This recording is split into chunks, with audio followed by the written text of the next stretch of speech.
Hey there, folks. It's time for a rant. I have to rant about the kayak fishing industry at least once a year.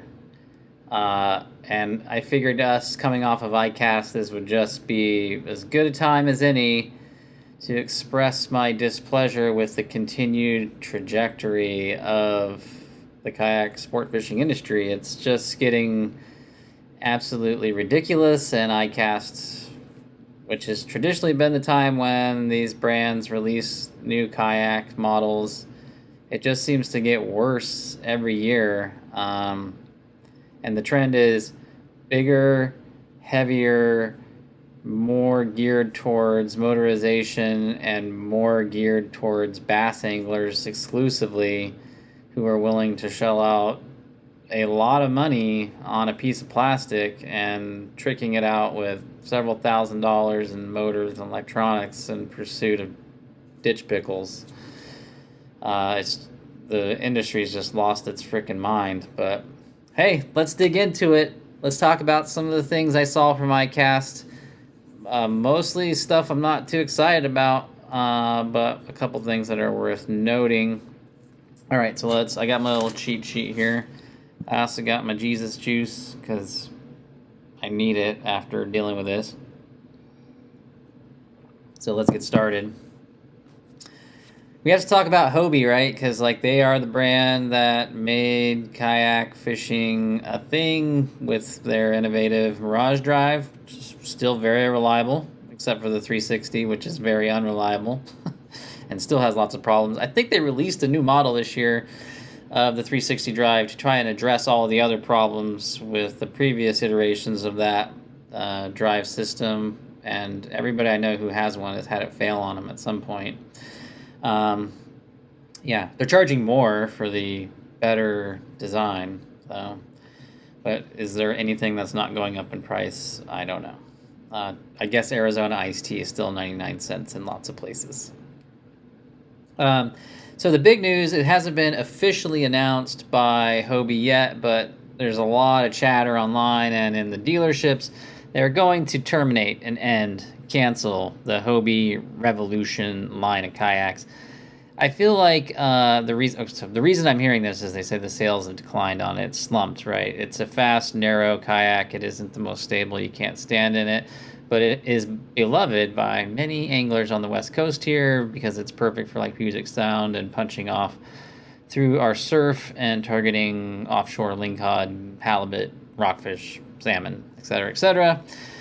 And it is still one of the most kayak-looking kayaks out there. It's very fast. It's very has a really low profile in the water.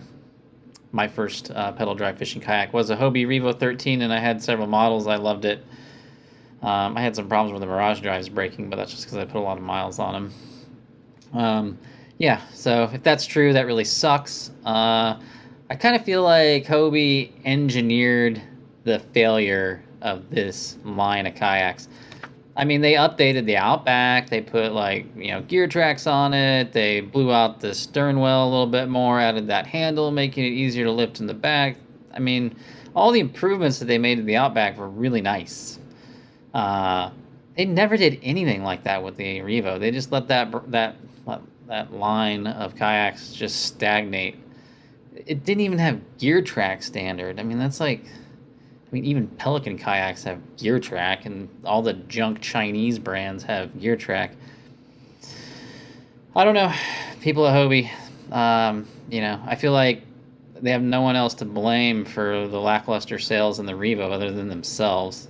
It's just poor marketing and poor engineering and just an unwillingness to improve that line of kayaks. So it sucks to see it go because I know a lot of people really love it. I guess some good news for folks that like sailing and fishing is that they're bringing back the Adventure Island, which is kind of like the Revo, but it has big outriggers. I don't want to fish with outriggers, but I know some people love that and they want to sail and go fishing, but I'm not really all that thrilled about it, so I guess I don't really care. They are in classic Hobie style, releasing some new colors this year. We've got Glacier Blue for the Passport R, that's the rotomolded version, and the Compass Duo. So if you love blue, there you go. And they're bringing out Dune Camo in the Mirage Compass model.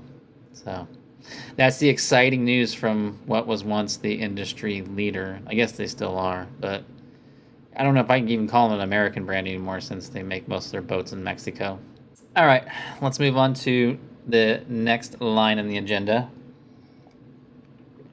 And I'm going to say, if I had to classify the new boats for ICAST this year, I'm just going to say barge and in charge. We have 3 brands coming out with just absolutely massive, massive boats. Let's stop calling them kayaks, okay? If you can't paddle them, they're not a kayak. You know, I mean, they're micro skiffs, Johnny boats, whatever you want to call them. It's just gotten really stupid. So let's go over these. One of them actually won Best in Show for the watercraft category. And that was the Wilderness Systems Tactical Pro 128. What a great name. It's optimized for motors. In other words, that's a way of saying you can't paddle this giant square piece of plastic garbage. It weighs 160 pounds. Yes, 160 pounds. It has a bunch of flat spaces for putting motors on and lots of space for putting your batteries and wiring and whatnot. There's literally no effort now made to make it paddleable, right? Like paddleable. It doesn't even have any sort of propulsion aside from motors. That's all it's designed for. I'm pretty sure it's not a kayak anymore. Additionally, they even didn't. I can't find anything about how much this beast is going to cost or any of the more basic specs. All I know is it's 12 foot 8 inches, obviously, and weighs 160 pounds. And looks like an absolute behemoth. Bonafide also released what they called the greatest fishing kayak ever. I'm going to guess that this is just one of two things. It's a marketing ploy for people to get pissed off about them calling it a kayak, and then that generates a lot of buzz online. It's like hate buzz. Maybe that's a thing. Like, to be so vile and disgusted by a company's claims that lots of people share it and it just gets lots of exposure. Maybe that's what they're trying to do. Or maybe they're still calling these things kayaks because they still want them to be legally able to use them in these kayak bass fishing tournaments where people spend stupid amounts of money on their little plastic toy boats and try to pretend they're professionals. I don't know. Anyways, let's dig into this one. The Bonafide XTR 130.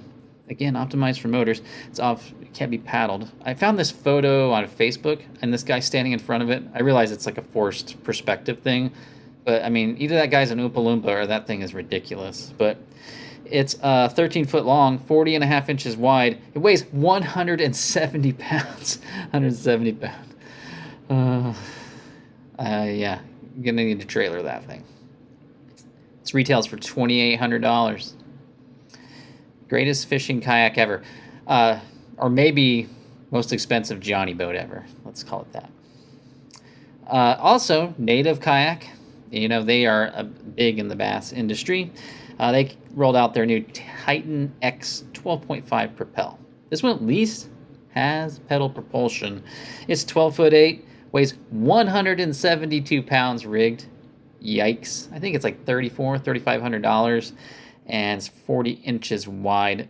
Another beast. So there's the 3 barges of the 2024 ICAST boat release kayak. Well, stop. They're not. It's not a boat. It's not a kayak release. It's a boat release. It's Johnny Boat Competition. Ugh. Notably absent this year from ICAST was Old Town. No reports of anything new on their end. No new rollouts or anything. I don't know what's going on with them. I walked away from that brand for various reasons, but I still fish their kayaks. I still feel like their PDL drives are wonderful, and the Salty is a great boat. And now with the Revo going away, I think the Salty is probably one of the fastest pedal drive kayaks out there on the market. But yeah, it's weird to not see them there. I don't know. Maybe they didn't do as well with the ePDL rollout of the Big Water. I honestly felt like they put that motor in the wrong kayak. I think if they would have put it in the Sportsman's 120 PDL, and which has a lower price point overall, they could have rolled out something that wasn't $6,000, maybe closer to $5,000, or maybe $4,800, and they probably would have had better sales. It's also a more fitting kayak to put a pedal assist drive in. It pushes more water. It's very stable, much more stable than the big water. It's much more popular. I don't know why they have this obsession with the big water / Predator. I don't know why they have to keep changing the names, but it is what it is. I hope the best for them. I noticed that Johnson Outdoors stock is down about 50% over the past year, so they're maybe not doing too hot with the collapse in sales after the COVID boom was over. Oh, there is one thing I did want to bring up, and that was Vibe Kayak came out with a inflatable pedal drive, like 10-foot sit on top, like sup kayak hybrid thing. Kind of reminds me of the iTrek type stuff from Hobie, but the retail price is like $1,500. It weighs 40 pounds. It has a rudder. It's not bad, right? Like maybe you're somebody who has an RV, doesn't have space for a kayak, or doesn't want to trailer them, but you want a pedal drive kayak in a bag that you can take out and troll around and fish for trout or salmon or whatever. This looks fine. Looks fine by me. Looks pretty decent. I wish the bag was smaller so I could get it on an airplane and not have to pay oversized baggage fees, but yeah, that's at least something positive, I have to say, that came out. So what other options right now remain for folks like you and me looking for lightweight fishing kayaks that are, sub 100 pounds, pedal drive, that have gear track and meet our needs? Well, it's pretty limited. The Old Town Salty's still out there. Obviously, I don't think that the Hobie Outback's going to be going anywhere anytime soon. That's still like the bread and butter of the fishing kayak world. So I did want to bring up a kayak I've brought up in the past, and I still feel strongly that Native totally screwed this up because they had their head so far up their bass hole, they just didn't see the product they were sitting on, and that was the Native Manta Ray Propel. The 12-foot 2 kayak. It weighs, get this, 42 pounds. 42 pounds. 12-foot pedal drive kayak. There's nothing like that. It has a really cool, like, swept point bow and stern. When they originally had this kayak, it had gear track and rod holders and all that stuff. I guess their sales didn't do very well, and I think that's probably because Native doesn't know how to market to non-bass folks. They have no idea what they're doing when it comes to marketing to trout, salmon folks, which is like the bulk of Western fisheries. Granted, I understand it's a smaller market, but it's still a market that you could be using. Instead, they scrapped that line. They handed it over to a sister company called Liquid Logic, who stripped the gear track off. They left the rod holders, and now you can like get that thing now for like still less than $2,000. It's crazy. I know the model has its weakness because it has an undersized rudder, and they do make rudders. You can put some bigger ones on there, replace it so it turns better. But man, I'd like to get my hands on one and fish from it for a little while just to see what it's like. It seems like it has potential. Well, not a lot of good news there. The bastardization of the kayak fishing industry continues. I was really hopeful that, I have nothing against like motorized kayaks, because I don't compete in tournaments, and if you want a motorized kayak to get out there, that's fine. If you want to buy a Johnny boat and put a motor on it, that's fine. Just catch fish, that's great, that's fun. But, let's stop calling them kayaks if you can't paddle them. You have to recognize, like, there is meaning in words, and we just can't call things whatever they want to. You can't say this is a Johnny boat that identifies as a kayak, because that's just not how the world works. It's dishonest to the consumer, and people see right through it, and it's just silly and stupid.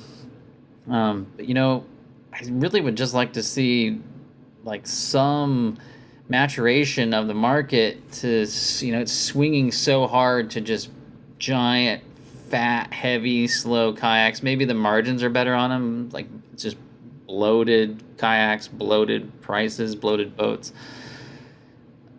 there's still a place, right, for like a budget pedal drive kayak or paddle kayak even that meets the demands of anglers that weighs less than 80 pounds. I mean, they can do that. We have the technology to do that. There is a market for it. I just don't know if we're ever gonna see that again. I'm terrified for myself because I love being able to car top my kayak. I like having the flexibility that gives me in terms of transport and travel. And there's essentially now only 2 kayaks in production that I would even consider owning. And that is the Salty 120 PDL and this Monterey Propel 12-foot kayak from Liquid Logic, which I can't even get in my part of the United States. They don't even have dealers here for them. So, yeah, it's pretty disappointing. I feel like there's more and more kayaks coming on the market and less choice, and everything's driving towards the more expensive end, and they're just forgetting about like the part of the hook with kayak fishing is that it's supposed to be an affordable entry level into fishing from a boat, and it's increasingly becoming not that anymore. I can't really argue the affordability of it anymore. When I first got my Salty a few years ago, it was $1,800. Now they're like close to $2,500. I mean, that's a 33% plus price increase. It's insane. I don't know. Maybe the market will crash and it'll keep coming back down, or maybe people in the Southeast United States will just keep driving this industry towards bigger, heavier, more expensive boats. Anyways, guys, rant over. I'll see you guys next time. Just remember, fish smarter, not harder.